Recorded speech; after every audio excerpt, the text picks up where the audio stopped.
Heart rate variability gives us insight into what's happening physiologically with our bodies after training.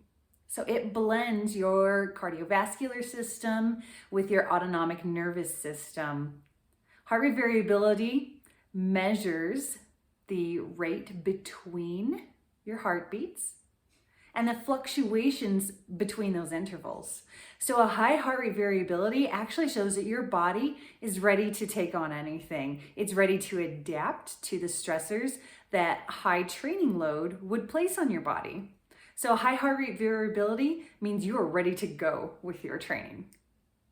Now we can influence heart rate variability in certain ways, and breathing is one of those.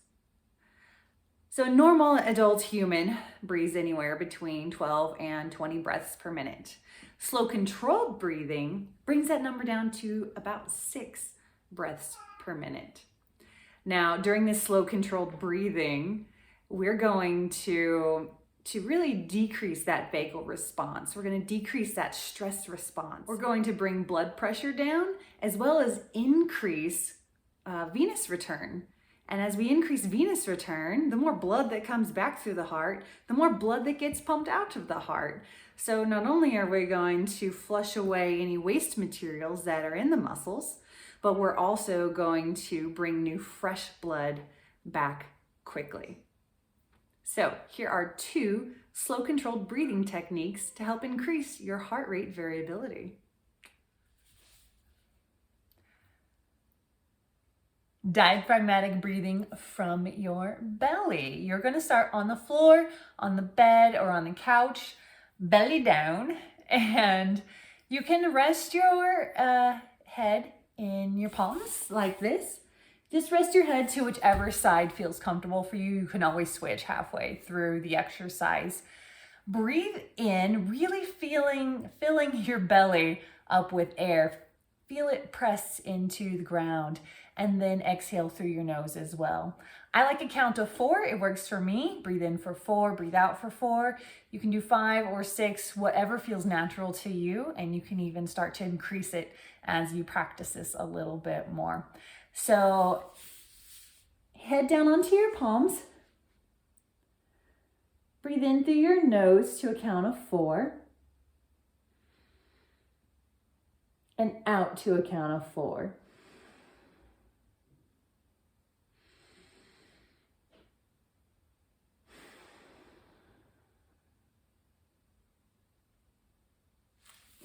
This is great to practice after a training session or before anything that you perceive might be a little bit stressful in your life, and practice for a set of 30. This next technique is a little bit more complicated. We're going to add movement to our diaphragmatic breathing. The movement is going to help with shoulder mobility as well as thoracic mobility and opening up the chest to give us more room to bring in oxygen for our training.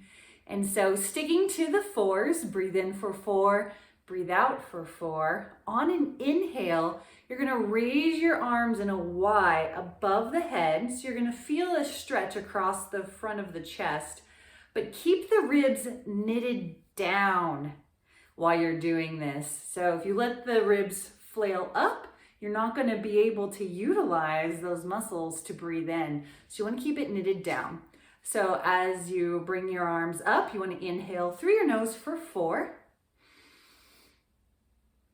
And then on the way down, you want to exhale through your nose for 4.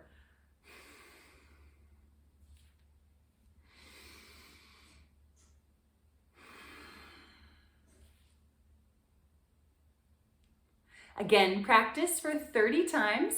You can actually practice this one before the ride to really activate the diaphragm and get that breathing pattern going before you head out for your ride or your run. So there you go, 2 breathing techniques to be able to improve your heart rate variability.